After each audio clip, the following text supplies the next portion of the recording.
Hello everybody, and welcome to this week's I've Been Playing. Today we're going to talk about Deadly Premonition 2, A Blessing in Disguise, I think is the subtitle. Now, Deadly Premonition is an interesting game. It needs no introduction if you know what it is, and if you don't know what it is, there is way more explanation that I need to give than I have time to give you now. Let's just suffice it to say that it's basically Twin Peaks the video game. It is an absolute ridiculous, janky piece of trash game that has a cult following, and I absolutely adore it. Deadly Premonition 2, obviously, is the sequel to this that came out a full decade after the first game. The first game released in 2010, this just came out last year, and it is trying to capitalize, I suppose, on that success of the first game, but unfortunately, it doesn't do it very well. First of all, there's the story. Now, the story of the first Deadly Premonition was convoluted. It made sense in universe, I mean, mostly, as much as anything in Deadly Premonition ever made sense, but it was compelling. I got attached to all of the characters. I eventually got attached to the story because it was weird, but it was interesting. You wanted to find out what was happening. You wanted to find out what was going to happen with the characters, what was happening with the supernatural elements, because this is technically a horror game, even though I wouldn't call it scary so much. At least not Deadly Premonition 2. Deadly Premonition 1 had its moments. Deadly Premonition 2, not so much. But it was a cohesive story. It was all told, you know, well. Like I said, it was kind of janky and ridiculous and absolutely crazy, but it worked. There was like a heart of gold in the story, in the game, story-wise, that made you want to continue playing it.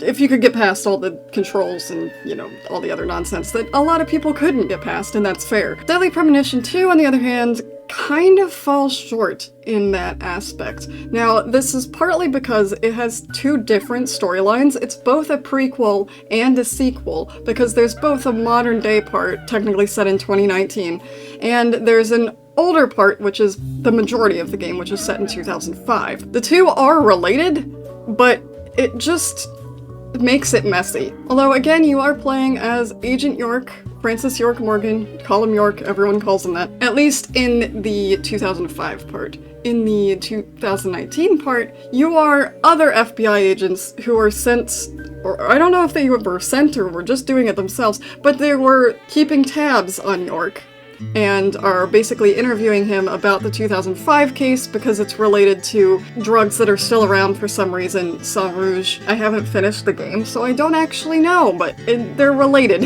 in some way, and they're trying to figure out how to use the 2005 case to help their 2019 case, from what I can tell. And it's just a mess. I think it would be more interesting if we just did the 2005 part and then maybe flashed forward to 2019. The interspersing just is weird and unnecessary, and like, they've made York in the 2019 section, you're playing as someone else, and they've made York unlikable in that part. York, the protagonist, was always a bit odd, but kind of in a charming way, and you know, he likes to talk about movies and stuff as he's driving around the town, or skateboarding around the town in this case, but he was always entertaining and fun, even though he was a bit out there sometimes. And they've just, in the technically sequel part, I guess, because it's the newer part, or the more recent part, they've made him just horrible. They've made him into a babbling old man, even though he's only like 40. He's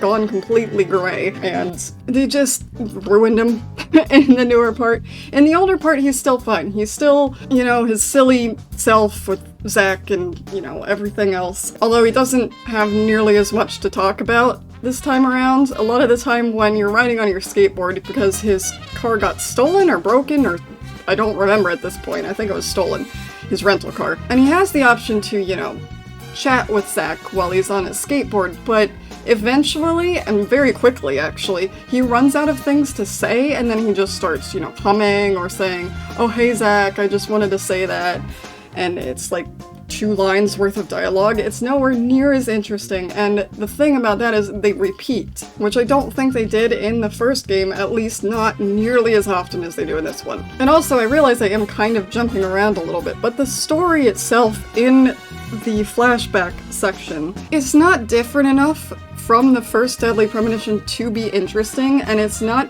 actually in itself that interesting. It's basically the same plot. It tries to draw in some references to Deadly Premonition 1 that just kind of, at least not to the point in the game where I got, make any sense. They're just there to be like, oh hey, you played the first one, right? Which, let's be real, no one who hasn't played the first one is playing this. Okay, you have to have played the first one. If you didn't play the first one, you are going to be absolutely lost, because immediately there's, like, first of all, a spoiler for the first game, and just, you'll have no idea what's going on. And it's worse, so you'll hate it. But anyway, the story, it seems very much like they just kind of redid the story from the first one. It's different-ish, but not different enough that it feels different. It feels very much like the same thing. And it's just not as interesting. The characters aren't as interesting. York's fine. Like, York is York, and he's fun and ridiculous. But the other characters are just not.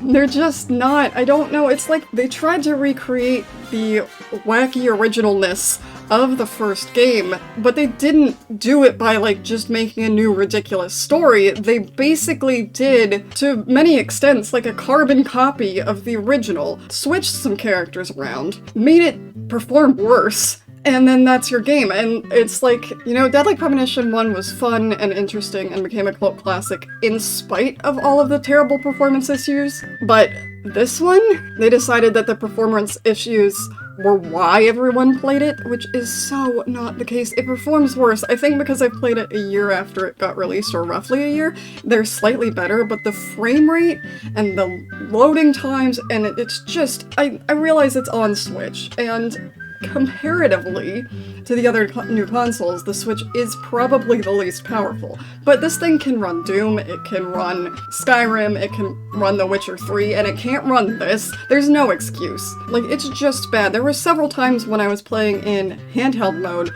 where I would load it up and the screen would just be black. I could run around, I could hear things, but the screen would just be black, so I'd have to go into a menu and leave the menu before the screen would pop up. And the loading screens just take forever. And then the draw distance while I was skateboarding was absolute garbage. Like, there would be bushes popping up in front of me, just right in front, literally right in front of me. That's how bad the draw distance is, and some of the trees in the distance that weren't even that far away just looked like trash. There's no excuse for it to look this bad. They could have cleaned up the graphics. They could have cleaned up the performance.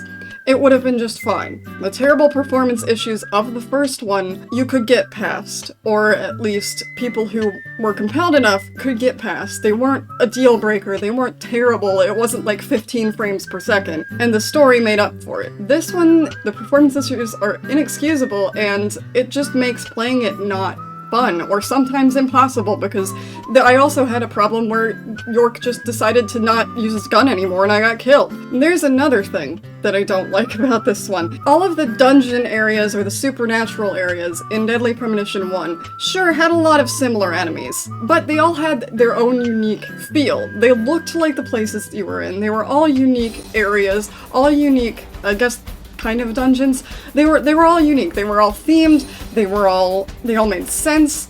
They fit the area you were. Whereas this one, I only did 2 of them, but they were the exact same. They had the exact same 2 types of enemies, and they looked exactly the same. They were boring as hell. So I don't know who decided to do that, but that was a bad decision, because you could have made it interesting. Like, I realized one of them was in a house, I think, and one of them was in a warehouse. But you could make those look different. They just look the same. They look the same, they work the same, they have the same enemies. Even the boss fights, because there are boss fights, even the boss fights were basically the same. They weren't interesting. They weren't original, they weren't unique in any way. It just is so frustrating, because this could have been fine. I think if they cleaned up the story a little bit and they actually, like, gave a crap about the game, instead of assuming, I guess, that all of the performance issues were the reason people loved it, which is so not the case. I don't know what happened. Why? I mean, literally all you had to do was improve the performance issues and people probably would have loved it. Make a similarly ridiculous story and memorable characters, and they didn't do it. They just didn't do it. I don't remember most of the characters, except the one that there are a lot of issues with, and I'm gonna get into that before we end. Because this character, and you may have heard about this, because I think there was a little bit of controversy when this first came out about this, but there is a trans character. And somehow this game simultaneously, I don't know, you have York go off on a rant about how people should just be allowed to live their lives and be who they are and no one should judge them or do anything. You know, just let people live their lives and be who they are, which is fine, obviously, which is the way to be. And then you have the entire second chapter, which is just... oh god, it's just bad. It's like you have him do that rant and then you do a lot of dead naming. You do I mean, this is gonna be a little bit of a spoiler, so plug your ears, but I don't know at this point if you're gonna even play this game or not, judged on, yeah, based on how much I don't like it, but they make him the villain, which, and there are so many problems with that, because it's just, why pick that character? Why pick her to be, why would you do that? And then there's all the, oh god, it's just a mess. It's like it's trying. It's very, very tone deaf, because you can't have York go on about how trans people exist and it's fine. And then just the rest of it's just, someone tried and they failed really hard. I've been ranting about this quite a lot. I'm gonna admit that I got into chapter 3 and I stopped, because there's one part in chapter 3 where you have to follow a dog.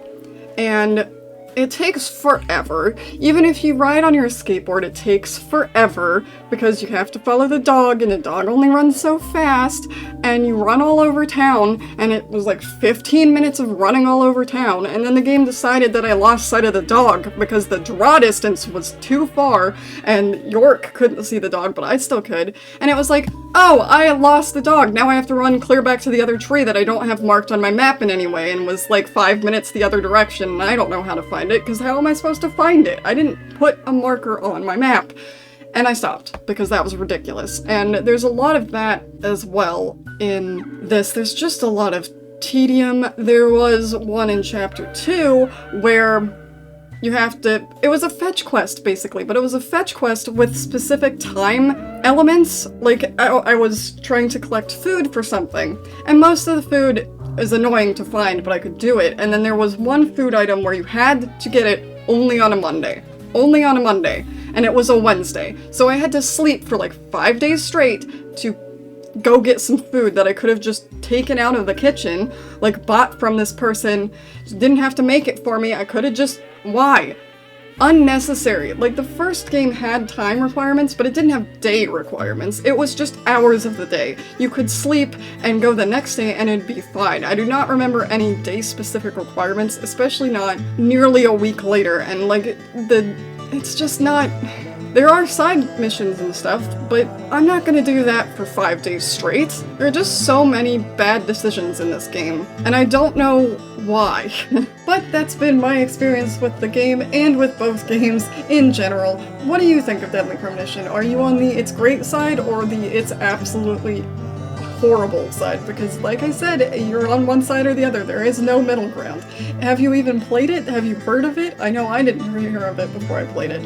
So let me know what you think, if you agree with me, or any of your other thoughts down in the comments down below. If you enjoyed this, consider subscribing. I do one every Monday, and I'll see you next time.